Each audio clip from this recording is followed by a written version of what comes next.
Good morning, ladies and gents. I'm back with the Friday news video for Conquerors Blade. So I'm going to be covering all of the weekly news, and I'm going to be covering the patch notes for this week as well. So first off, there have been a lot of issues this week, and I actually made a specific video about that last night, which I implore you to go and have an actual watch of, because I actually look at some of the issues that have been going on this week in Conquerors Blade, explain them in detail in terms of things like the server stability and the new addition of an additional server as well. And I give you some of my thoughts and feelings on all of those issues. Plus as well, I try and actually clean up some misconceptions with us content creators and the supposed contracts that we are under. I am not going to be going into any of that in this video. I am just saying I've already done that video. If you are interested in that stuff, go back to that video, watch it, and find out in that video. So this week has seen a fair bit of news coming out, to be honest. So we have enjoyed April 1st or April Fools, and with that we have got a load of April Fools cosmetics come in, and they are all fairly cheap at the moment as well. So you have a couple of masks, one being the Jester's helmet, which I personally absolutely love. You have the mask as well, and you have the ear or the rabbit ear mask as well. Now these are all on sale currently for 33% off. There are other items on the marketplace as well which are currently in offer as well. So if you are looking at picking up some new attire or a pack, then you are probably going to be looking at best picking that up for now, really, because it ain't gonna get any cheaper. So for this weekend until April the 5th, we have a 15% boost to glory, and every single weekend after this we are going to have a boost in some way or another. So every weekend throughout April there will be a boost to either glory, to honor, to bronze, or experience. They will announce what that boost is usually the day before, so on the Thursday, and then we'll have the whole weekend to actually enjoy that boost. So definitely keep an eye out for those in the next coming weeks. There is also a big headed battle mode going on at the minute, which personally I'm not too bothered about, but I know some people have been absolutely loving this. So it is deathmatch, but everybody has a really big head. So if you are looking at getting involved in that, check the news article for that for all the times that it's currently available, because it's only open at certain times.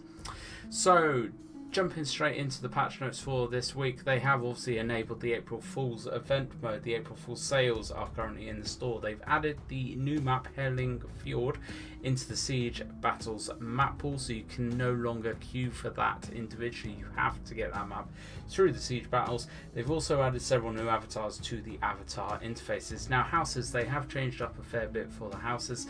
Houses which have had no members log in for 60 days will now be disbanded. Disbandment of houses will happen every Wednesday at 0300 server time.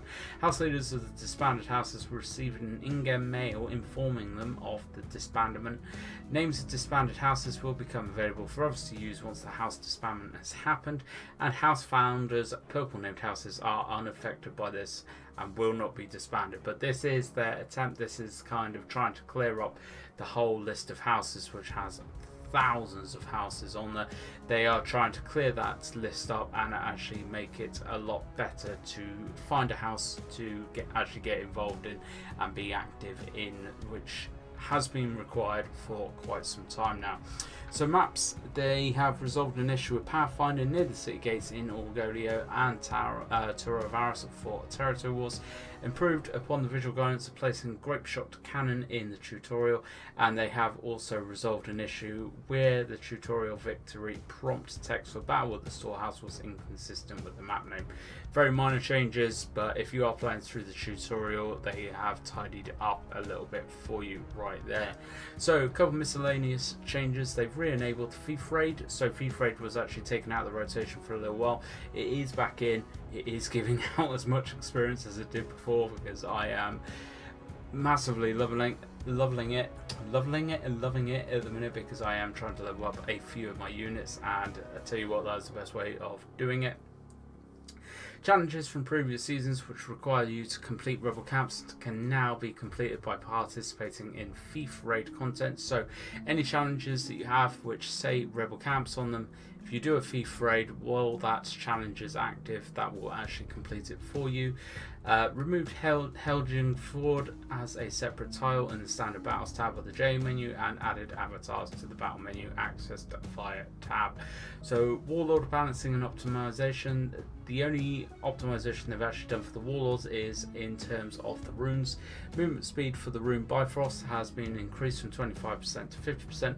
Damage dealt by basic attacks for the bow rune Fatgamio has been reduced from 20% to 50% and no longer reduces the damage of critical strikes. Change the area effective range of special effects for runes of Fishralov and Golgavish, but their effects remain unchanged. Change the area effective range of effect gained from the short sword rune Ormt, but the effect of the rune remains unchanged. Now, probably some of the biggest optimizations in this patch are some of the artillery has again been buffed, which is very good. Some of the artillery though has actually had a bit of a health nerf, so not actual damage nerf, just the health to actually destroy these cannons, and things that have been nerfed slightly. So well-made mortars, the blunt damage has increased from 4600 to 5600. Optimal mortars, blunt damage has increased from 5370 up to 6400. Grape shot cannons, the health has decreased from 6000 to 5500. Grape shot well-made grape shot cannon 7000 to 6000 health, and optimal grape shot cannon 8000 to 6500 health. So a few changes there, nothing major. A little bit of a bonus for damage from mortars, which has definitely been needed. There have been a few bug fixes as well. I'm not going to go through the list of these. If you are interested in seeing these, then definitely check the link out in the description box that I'm going to add, but nothing major to point out. So not a huge patch for this week. However, I will be doing this every single Friday now and actually telling you what has come into the patch this week, because it allows people to actually keep up to date with some of the changes in the game. So definitely hit that sub button if you are interested in finding out every week the latest and greatest for Conqueror's Blade. Hit that like button, share this video around, leave me a comment down below. Are you enjoying Season 7? Thank you very much for watching as always, folks, and I hope to catch you out on the battlefield.